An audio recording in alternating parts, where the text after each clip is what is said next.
जनता बदलाव चाहती है और पिछले 25-30 साल से जो राजनीतिक विकल्प के अभाव में एक तरह से धीरे धीरे राजनीति को लेकर, चुनाव को लेकर उदासीनता बन गई थी। विकल्प नहीं था लोगों के पास। अब जनसुराज के आने से उनको एक नया विकल्प मिला है और बढ़ा हुआ जो वोटिंग परसेंटेज है वो दो बातों को दिखाता है। एक कि लोगों को एक नए विकल्प को देखकर उत्साह रहा है और बड़े पैमाने पर वोटिंग हुई है, बदलाव के लिए वोटिंग हुई है। और दूसरी बात, जो बड़े प्रवासी मजदूर हैं जो बहुत बड़ी संख्या में छठ के बाद रुके हुए हैं, उन्होंने अपना और अपने परिजनों का, अपने मित्रों का जो वोट कराया है उसने सबको सरप्राइज़ किया है। और जितने लोग ये बैठे हुए थे कि महिलाओं को 10,000 पैसा मिल गया और उसी से हम लोग जीत जाएंगे, इन चुनाव में महिलाएं तो हैं ही, लेकिन महिलाओं से बढ़कर प्रवासी मजदूर एक्स फैक्टर है। इस चुनाव का एक्स फैक्टर प्रवासी मजदूर हैं। वो क्या कर रहे हैं, वो अपने दोस्तों, मित्रों, परिवार वालों से कैसे वोट करा रहे हैं, इसी से बिहार का चुनाव तय होगा। तो जनसुराज कितना कॉन्फिडेंट है अपनी जीत को लेकर के? कितनी सीट? जनसुराज बिल्कुल कॉन्फिडेंट है कि 14 तारीख को आप देखेंगे इतिहास लिखा जाएगा। बड़े बड़े पंडित, कोई ये नहीं बता रहा था कि जनसुराज इस बार इतने बड़े पैमाने पर वोटिंग होगी। और ये आकलन लोग कर रहे हैं, 2 करोड़ 10 लाख से ज़्यादा लोगों ने वोट करा है। कोई आकलन, कोई पत्रकार, कोई असेसमेंट करने वाला आदमी कितने लोगों से मिला होगा? कल लोग बैठे बैठे 10-15 लोगों से फ़ोन करके अपना हवा बता रहे हैं कि किसने किसको वोट दिया।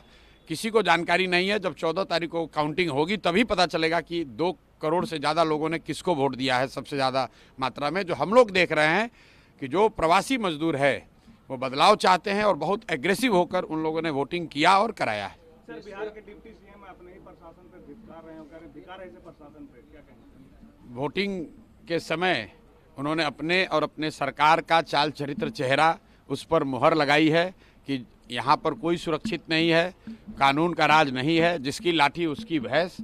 और जो बात यहाँ अभी तक पब्लिक झेल रही थी, चुनाव के दौरान नेता और मंत्री वो चीज़ झेल रहे हैं।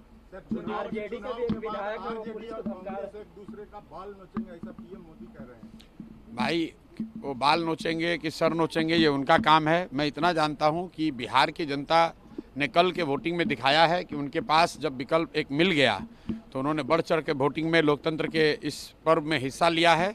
अब जो भी निर्णय जनता करती है, चुनाव में सिर्फ ये नहीं तय होता है कि कौन आदमी सत्ता में आएगा, चुनाव में ये भी तय होगा कि कौन विपक्षी भूमिका में होगा, कौन रोड पर आएगा, कौन समाज और रोड पर काम करेगा, ये भूमिका भी जनता तय करती है। तो अब 3 दिन रह गए हैं, ज़्यादा स्पेकुलेशन का समय नहीं है। एक ही बात कल दिखा कि बहुत बड़े पैमाने पर वोटिंग हुई है। ये वोटिंग दिखाता है कि एकदम क्लोज कॉन्टेस्ट है, लड़ाई है, हर सीट पर, हर बूथ पे, हर गांव में लड़ाई है और लोगों के पास विकल्प है। जनसुराज की सबसे बड़ी सफलता यही है कि लोगों के पास एक विकल्प है। लालू के डर से नीतीश भाजपा और भाजपा के डर से लालू को वोट देने की जो मजबूरी थी, वो मजबूरी खत्म हो गई है। लोगों में उससे उत्साह है कि उनको एक नया विकल्प, एक नया रास्ता दिख रहा है, इसीलिए लोगों ने इतने बड़े पैमाने पर वोटिंग करी है। आरजेडी के विधायक वो पुलिस को धमकी दे रहे थे, 122 सीटों में 100 सीटें बीजेपी जीत रही है। सम्राट चौधरी को ये बताना चाहिए कि वो तारापुर जीत रहे हैं कि हार रहे हैं। अपना चिंता करें कि तारापुर में जीत रहे हैं कि हार रहे हैं। सम्राट चौधरी जैसे नेता कभी नीतीश कुमार को लेकर गए, कभी राजनाथ सिंह जी को लेकर गए, इतना डरे हुए हैं खुद चुनाव जीतने के लिए। अपने जितने एनडीए के बड़े नेता हैं सबका जाकर मीटिंग्स, रैली करा रहे हैं। अगर इतने ही कॉन्फिडेंट हैं तो बाकी लोगों को रैली कराने की क्या जरूरत थी? खुद ही जीत जाते, अपने काम के आधार पर जीत जाते। उन्होंने कहा है कि जो रोजगार के मुद्दे पे हैं, युवाओं ने बढ़ चढ़ के वोट दिया आरजेडी और गठबंधन। देखिए, तेजस्वी यादव कब कॉन्फिडेंट नहीं थे कि कल कॉन्फिडेंट दिखे आपको?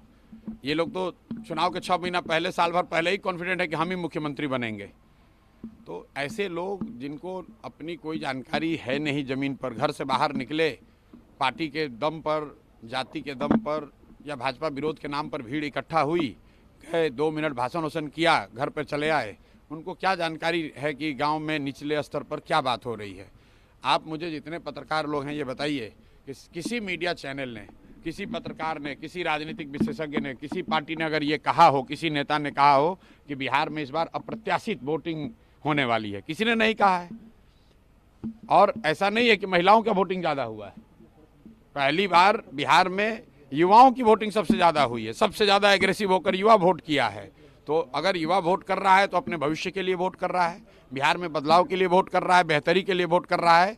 स्टेटस को के लिए इतना बड़ा वोट पड़ना यूजुअली संभव नहीं है। 1-2 अपवाद हो सकते हैं, लेकिन जहां कहीं भी पिछले 20 वर्ष में इस तरह से बढ़ चढ़ कर वोटिंग